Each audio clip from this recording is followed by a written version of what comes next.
Shalom, selamat malam saudara yang dikasihi Tuhan Yesus Kristus. Selamat berjumpa dalam renungan pada malam hari ini. Kembali saat ini kita bersyukur kepada Tuhan untuk kemurahan-Nya, untuk kasih-Nya, untuk pertolongan-Nya dari hari ke hari. Tuhan sudah menolong kita sepanjang hari ini. Kita dimampukan dengan kekuatan kuasa-Nya. Sebelum kita mendengarkan renungan firman Tuhan, mari kita berdoa. Bapa, dalam nama Tuhan Yesus Kristus, Tuhan yang kudus dan benar, Tuhan yang mengasihi kami senantiasa, kami berterima kasih untuk pimpinan dan penyertaan-Mu, dan untuk kasih-Mu yang Tuhan selalu nyatakan. Terima kasih Tuhan. Saat ini kami mau mendengarkan sabda kebenaran firman-Mu. Urapi kami, berikan pengertian, sehingga kami memahami akan kehendak-Mu. Dalam nama Tuhan Yesus kami berdoa. Haleluya, amin. Saudara dikasihi Tuhan, ayat renungan kita pada saat ini terdapat dalam kitab Kejadian pasal 22 ayat 1-2. Tertulis demikian. Setelah semuanya itu, Allah mencoba Abraham. Ia berfirman kepadanya, Abraham. Lalu sahutnya, ya Tuhan. Firman-Nya, ambillah anakmu yang tunggal itu, yang engkau kasihi, yakni Ishak. Pergilah ke tanah Moria dan persembahkanlah dia di sana sebagai korban bakaran pada salah satu gunung yang akan kukatakan kepadamu. Saudara dikasihi Tuhan, ketika kita diuji oleh Tuhan, itu berarti ada maksud Tuhan yang baik untuk kita. Terhadap ujian itu, kita perlu meresponinya dengan benar, agar kita keluar sebagai pemenang dan nyata bahwa kita sungguh beriman. Semua tokoh di dalam Alkitab diuji. Para nabi mengalami ujiannya masing-masing, dan para rasul pun diuji dalam iman dan kesetiaan. Bukan hanya nabi dan rasul, orang-orang biasa, dan juga tokoh-tokoh ternama dalam Alkitab, raja-raja mengalami ujian. Abraham setelah begitu lama menantikan janji keturunan yang akan diberikan oleh Tuhan, pada akhirnya mendapatkan seorang anak dari istrinya Sarah. Janji Tuhan digenapi. Anak satu-satunya dan kesayangannya ini sangat ia jaga dan perhatikan. Tapi muncul satu peristiwa di mana Tuhan menguji iman Abraham, dan ujian ini sangat berat. Kata mencoba di ayat 1 ini dalam bahasa Ibraninya disebut dengan nisa, yang berarti menguji. Ketika mendengar perintah Tuhan itu, Abraham bisa saja menjadi bingung. Mengapa Tuhan berjanji memberikan anak, lalu sekarang mau mengambilnya? Tapi dalam hal ini saudara, terhadap perintah Tuhan yang demikian, Abraham taat. Abraham tidak ragu untuk melakukannya. Ia percaya dan tunduk pada apa yang Tuhan katakan. Perintah Tuhan untuk mempersembahkan anak di sini berlawanan dengan larangan Tuhan untuk mengorbankan anak sebagai korban bakaran. Lalu mengapa ada ujian yang seperti ini bagi Abraham?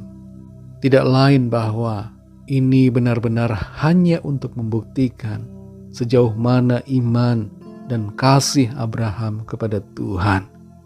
Kita tidak boleh sama sekali dengan sengaja melakukan pengorbanan anak sulung demi menunjukkan iman kita pada Tuhan, atau mengorbankan anak sendiri dengan tujuan untuk mendapatkan materi.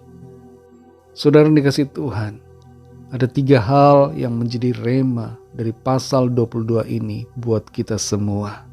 Yang pertama adalah kita perlu selalu percaya kepada Tuhan dalam setiap keadaan yang menguji iman kita. Berjalanlah menurut firman-Nya, meskipun kita tidak tahu dengan detail apa yang Tuhan rencanakan bagi kita. Dan dalam setiap keadaan yang menguji iman kita itu, kita hendaknya percaya bahwa Tuhan memiliki tujuan yang baik untuk apapun yang Dia kerjakan dan untuk apapun yang Dia izinkan terjadi dalam hidup kita. Roma 8 ayat 28 meyakinkan kita bahwa Tuhan turut bekerja dalam segala sesuatu untuk kebaikan kita yang mengasihinya. Ujian-ujian yang kita hadapi memiliki tujuan ilahi. Semuanya telah direncanakan dengan sedemikian rupa dan dimasukkan dalam jalinan hidup kita bagi kemuliaannya.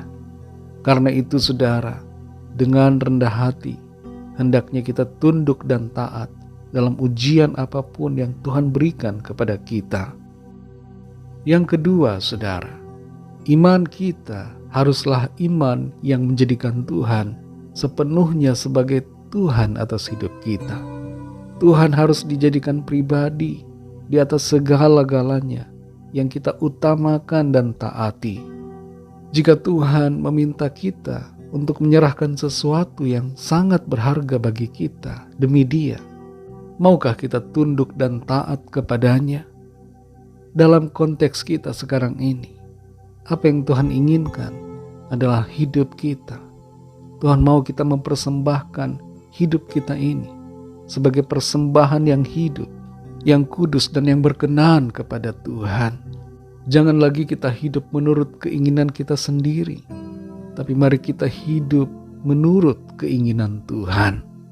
Tuntutan Tuhan pada kita tidak dirancang untuk menghancurkan kita, tapi untuk memberkati kita sesuai dengan rencananya. Yang ketiga, saudara, iman kepada Tuhan perlu dibuktikan. Adalah sebuah omong kosong bila kita berkata bahwa kita beriman, tapi perbuatan kita tidak selaras dengan iman. Adalah sebuah kebohongan bila kita mengatakan bahwa kita mengasihi Tuhan, tapi tindakan kita menunjukkan hal yang sebaliknya. Dan adalah hal yang absurd bila kita mengatakan kita beriman, tapi kita tidak mau berkorban. Tuhan mau bukti dari iman kita kepadanya lewat cara hidup dan sikap perbuatan kita yang seturut dengan kehendak-Nya. Saudara yang dikasihi Tuhan, 3 hal ini kiranya menjadikan kita lebih lagi menjadi pribadi yang berkarakter iman, yang sungguh-sungguh percaya kepada Tuhan, mengasihi Dia, dan taat bukan hanya dengan perkataan, tapi dengan perbuatan. Mari kita berdoa. Terima kasih Tuhan Yesus, kami bersyukur untuk firman-Mu yang sudah kami dengar, mengajar dan mengingatkan kami untuk menunjukkan iman yang sungguh kepada Tuhan. Dalam situasi ujian yang kami alami, kami percaya Tuhan punya maksud yang terbaik dan Tuhan sedang membentuk kami, dan itu adalah kesempatan untuk kami menunjukkan iman kami yang sungguh, kasih kami yang tulus, ketaatan kami yang sempurna kepadamu. Meteraikanlah firman-Mu Tuhan dalam hati kami, dan biarlah hidup kami terus ada dalam kebenaran-Mu. Berkati kami Tuhan, lindungi dengan kuasa-Mu saat kami tidur di malam hari ini.